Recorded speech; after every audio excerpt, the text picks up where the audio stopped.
Hello, I'm John Eldridge, and welcome to the Ransomed Heart audio podcast. For more information on Ransomed Heart Ministries, our resources and events, please visit us online at www.ransomedheart.com. Welcome back to the Ransomed Heart podcast. I really appreciate you joining us today. We are very deep into a really exciting series. It's based on our newest release, 10 years in the making, the Wild at Heart Bootcamp Platinum Collection. This next resource is really cool. We're going to take you to a sample of it. Quite a number of years back, we did a recording featuring John and Craig and Bart on Fighting for the Hearts of Your Children. 8 years after that recording, they went back into When we first did this, you were 14. Now look at you. He's got a minivan. Somebody come to my defense. He's got a minivan. My wife has a minivan. He's got a minivan and two kids. Yeah. So my wife has a minivan. Yeah. So we've got great teaching that when I first heard this, I actually was a soon-to-be parent. I didn't even have kids, and it totally transformed my paradigm on what it means to parent children. To this day, I can remember being in that session. And then the conversation these guys did, it was just phenomenal. 8 years to hear their reactions. Craig, what comes up for you when you think about this resource? Right now, I'm just focused on you and your minivan. But as I think about the resource, yeah, it was a remarkable time, actually, Morgan. It was, I think it was emotional for us to listen to what we said 8 years ago when all our children were in different stages, and then now as a grandpa and as fathers of older children, and with you with the young children, it was a very reflective, wonderful, kind of sentimental time, and just knowing how God has worked. I loved it. It's awesome. Yeah. And as a young parent, my kids are 6 and 3, and I think what this teaching so powerfully did for me was to show me what it looks like to fight for the heart of my children, my son as a boy, my daughter as a girl. I go to the park and I see these other parents and see other parents in the schools of my kids, and I realize I'm surrounded with some really good folks, and yet without the tools to understand what's at stake and what is set in the heart of a little boy and a little girl, and how to nourish that and foster it and call it forth, I think I would have been largely misdirected. So this teaching was huge for me, and we want to bring you guys a sample of it today, so I think you're going to enjoy this.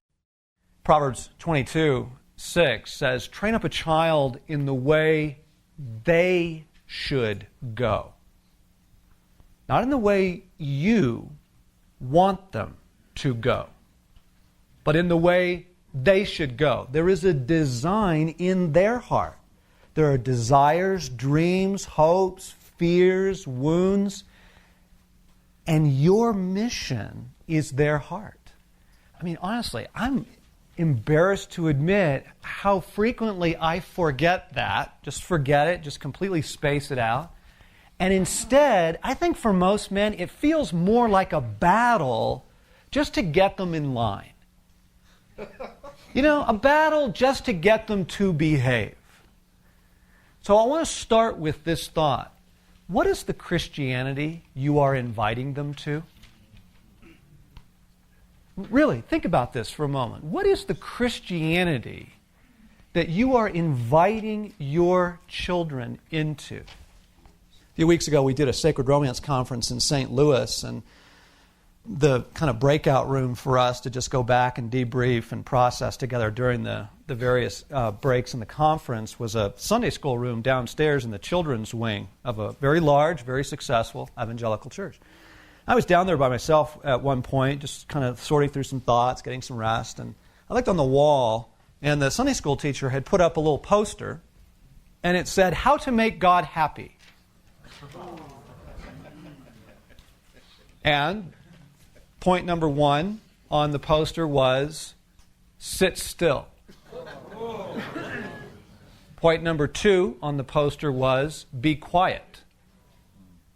I'm not making this up. Point number 3 on the poster was obey quickly.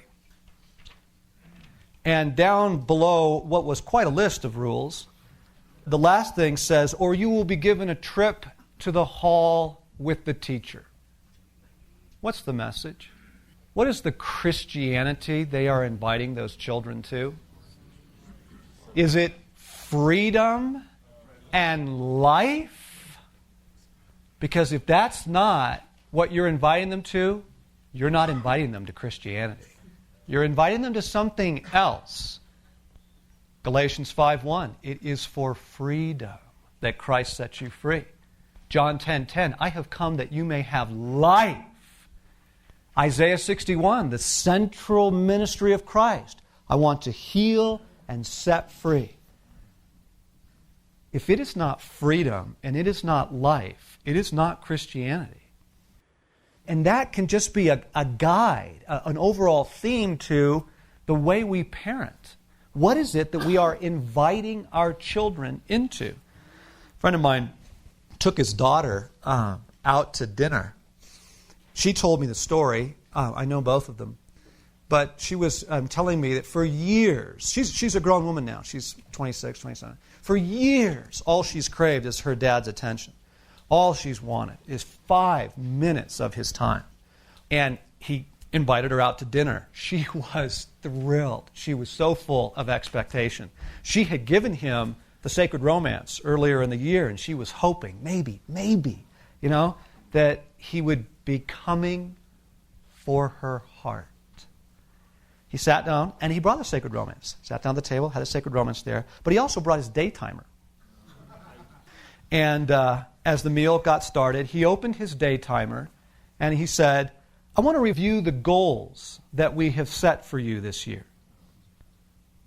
She said, through tears, I wanted to scream and run out of the restaurant. You see, that whole story has been one of control. And I want you to go in the way I think you should go. There's something about what's the unique dignity and design that God's put in your heart. I want to know you. I want to discover that. And I will fight all of hell for it. I want to see you healed. I want to see you glorious. And I want to see you free. What is the Christianity, what is the style of parenting that we're inviting our children to? Last night I said it is a dangerous thing to take your question to your wife, to look to her for validation, or to any woman. But friends, it is also dangerous to take your question to your children. I realize that most of our fears as fathers is because we feel that they're the verdict on us, right? And they have to turn out a certain way and do a certain thing, look a certain way, act a certain way because it is a reflection on us. You can't take your question to your children. You cannot put on them the burden of your validation. I mean, how many of you are living out the dreams of your parents, not your dreams? You know, I told you the story of the man who is a doctor and never wanted to go to medical school, but it was his father's desire for him. Right? He wanted to do something else. And the young man that went to engineering school because that was his father's desire for him. But he wanted to be a musician. And on it goes. It is about their heart. Okay? So we pulling off of this, the burden of our own validation, let's look at what it means to go after their heart. To invite them to a Christianity that is freedom and life, that is intimacy and beauty and adventure. That's what it is. It was several years ago, and it was Easter morning. And we were trying to get everybody ready for church. And you know what that's like. You know, it's the pressure, the tension, and somebody doesn't have a shoe, and somebody shows up in a shirt you don't like on, and right, and there's tension between me and Stace, and all that's going on. And I mean, it's just building. And I mean, there is no joy, there is no peace, there is no happiness, right? But we are going to church! It's horrifying. It's appalling. And thank God, in the midst of it, I just went, time out, time out. We are not going. We are not going. We are off. Go put on whatever it is you want to wear today. We are not going to go do church. Forget it. Because the purpose of the Sabbath was what? Rest. Which means if at the end of your Sunday experience, if you are not rested, you broke the Sabbath by going to church. No, gentlemen, there's the letter of the law and the spirit of the law. And if you pressure your kids, force your wife, get that family in line, and you're in your pew, you have broke the Sabbath. Because that's not its purpose. It's not to sit down, be quiet, right? Shut up and obey. The purpose of the Sabbath is restoration. That's why He gave it to man. Right? The Sabbath was made for man, not man for the Sabbath. Jesus said that, right? Oh, that's right. And that was when He and His friends were walking through the fields eating, right, the grain, okay? And they're like, whoa, hang on, time out. This is way outside our boundaries. You are not doing what's expected on Sunday, Saturday in their case, right? He said, you guys don't get this. You just don't get it. It's about freedom and it's about life. That's what we want to invite our children into. That's the Christianity we want to give them, and that is the kind of parenting that we want to offer, the style. If we see it now as a battle for their heart, it will cast so much light on this. We want to be powerful as men. You are. You are. Both little boys and little girls look to Dad for their validation. It is the father that bestows gender identity on both boys and girls. Now, Mom is the fount of mercy and tenderness, right? Of the beauty and the mystery of God. That's Eve. And so when the boys, hurt themselves, who do they run to? When he's got a skinned knee, when she's hurt her finger, who do the kids run to? Mom, for mercy, right? But when they want validation, when they want to know who they are, the little girl asks her daddy, am I lovely? And the little boy asks his daddy, am I powerful? That's your role, is to answer their question 1,000 times. Words, actions, time, involvement. You are looking for the surfacing of the question, and you're looking for those moments and those opportunities to say yes. As we mentioned earlier, this is really just a very small sample of a larger resource on fighting for the hearts of your children. But in this teaching, John covers a whole spectrum of components of fighting for the hearts of your children, even if they're grown children, they're adult children. Yeah. And a lot of us are on the other side of parenting, and not all of that went really well.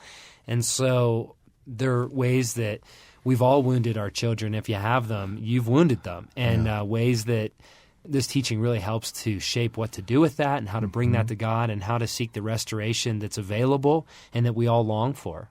Yeah, really good. Helping me as a parent with my children and then as a child with my parent. Exactly. And as a grandparent now that you're getting quite old. Yeah, I'm sorry. I couldn't hear you. So if you enjoyed this, go to ransomheart.com, get Fighting for the Hearts of Your Children, the whole resource. While you're at it, dive into the Wild at Heart Bootcamp Platinum Collection, and you won't be disappointed. You can find that at ransomheart.com/platinum collection. Good job, Sonny.